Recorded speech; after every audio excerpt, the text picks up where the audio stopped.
Hello, cooking enthusiasts.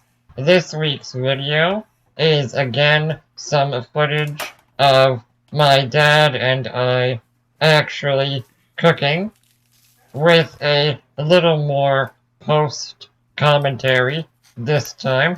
Last weekend, we prepared a really nice big piece of bison.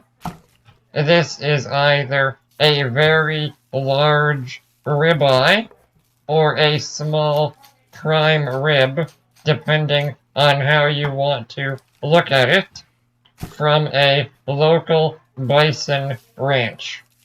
There's definitely a few things we could have done better, and I'll comment on those as we go, but overall, it was very good. This wasn't dry aged by us, although I assume there was some degree of aging during the actual butchering process. But this was kept in the fridge for about 7 days, so you can see the exterior has gotten a little bit dark.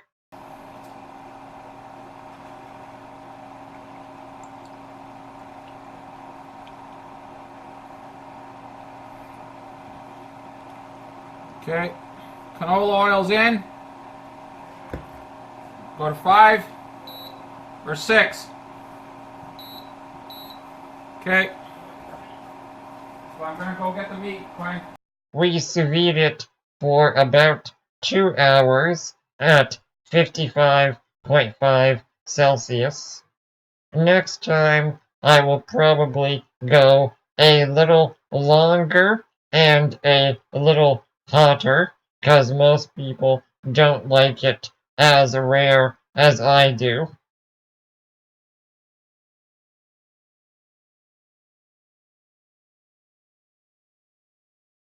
Okay, meat is dry.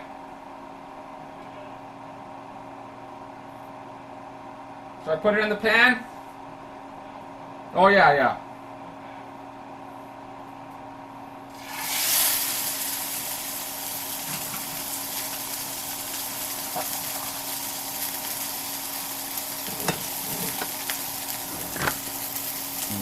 We're using a neutral oil to get an initial hard sear after sous vide, and I would probably use a little more oil next time, but as you can see, it does develop a nice crust quite quickly.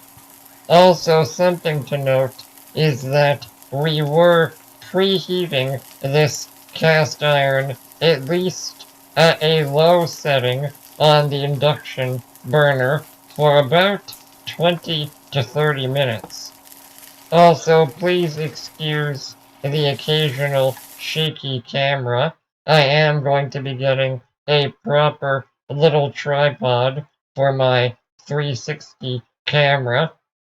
And also excuse the Christmas disco lighting, which for some reason my dad left on the whole time.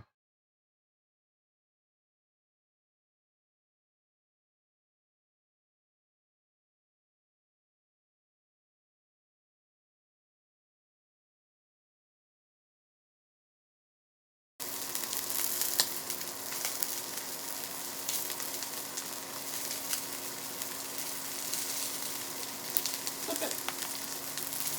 Flip it while in here. Okay, I'm gonna do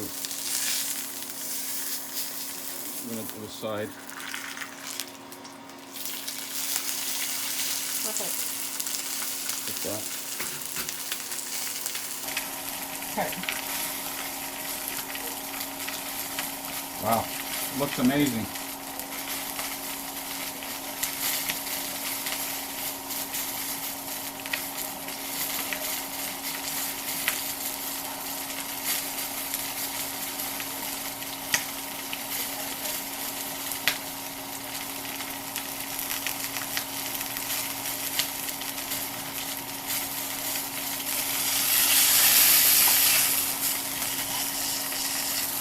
Get it. Okay, Roxy.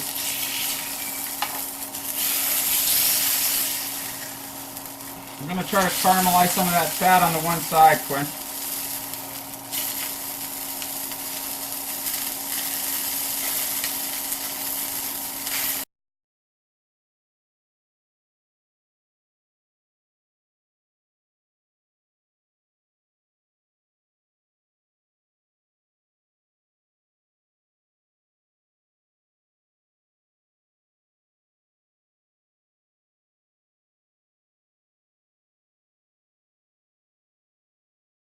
After the hard sear, we did a nice little butter basting for flavor, and I came up with a little trick that was probably unnecessary given the size of the piece of meat.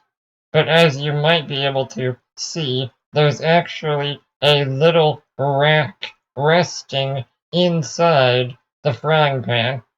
Obviously, the pan is at a slightly lower temperature because of the butter, but the actual piece of meat is not in any direct contact with the frying pan. So once the butter has melted, you're only going to get a little extra crust and flavor by pouring the sizzling butter on top of the steak. Next time, I would use even more butter, more garlic, more herbs, and probably take the brown butter a little darker.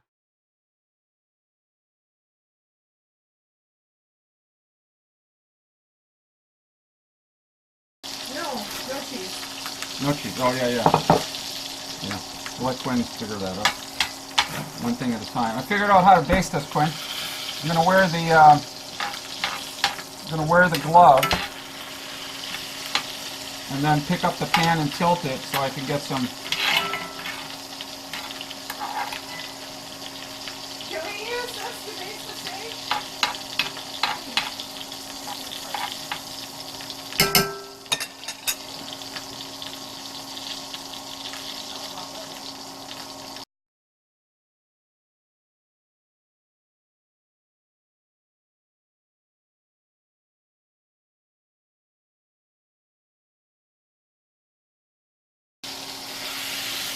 There we go. Now we're talking. So we can lift it up from here.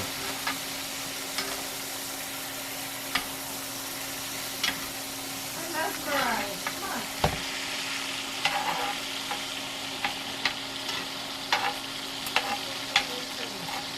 You guys are blowing my steak mind.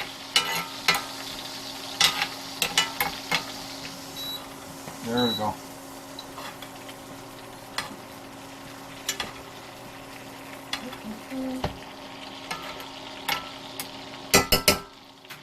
I got her figuring out. Looking fantastic.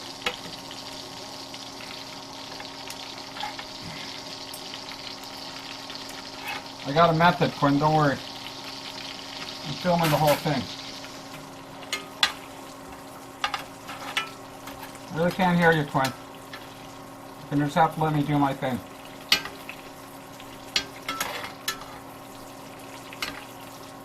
Go ask him how long he wants me to keep basting. Okay. Just a second.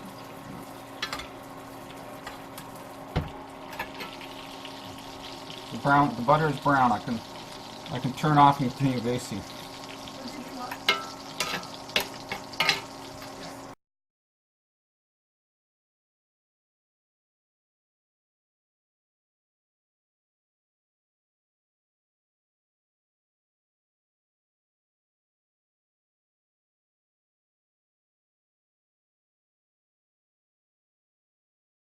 At the very end of this, I add a little bit of cream to the pan to sort of vaguely deglaze it, and that whole mixture gets reserved in the fridge for the next day.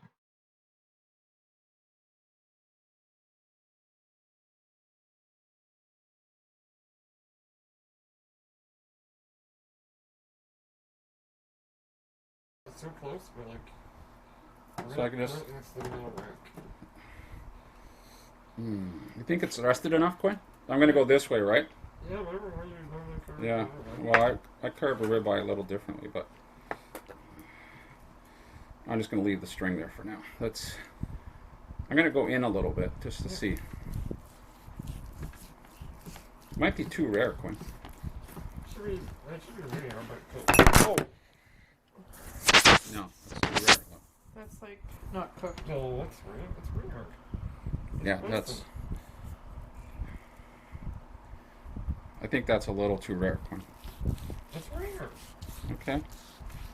I mean, you can eat it raw. You've eaten it raw before. You want me to sear it? Carla's like, you It's got it. rare. You're gonna sear it the off. fat's yellow. That's the color of the food for a bison. Okay. Go. I know Here, you. Carla, I'm gonna sear off a piece for you. Thank you. I could not eat that, Fred. I just couldn't. Let me cut a bunch off here. Quinn, it is a little rare, but let me just. Despite the color commentary from the peanut gallery, I think it came out pretty good. I was going for rare, so I was really happy with how it turned out. And as you can see, we did get pretty edge to edge perfect. For ribeye in particular, I might go a little hotter next time, maybe 56.5 or 57 Celsius. And for bison in general, it does need a little longer in the circulator, maybe 4 up to 6 hours for something like this. I was also really pleasantly surprised by the amount of flavor the butter basting added to that crust. But again, it could be even better, so I will improve on that next time. But at the end of the day, it was a very successful experiment and makes me want to work with bison more.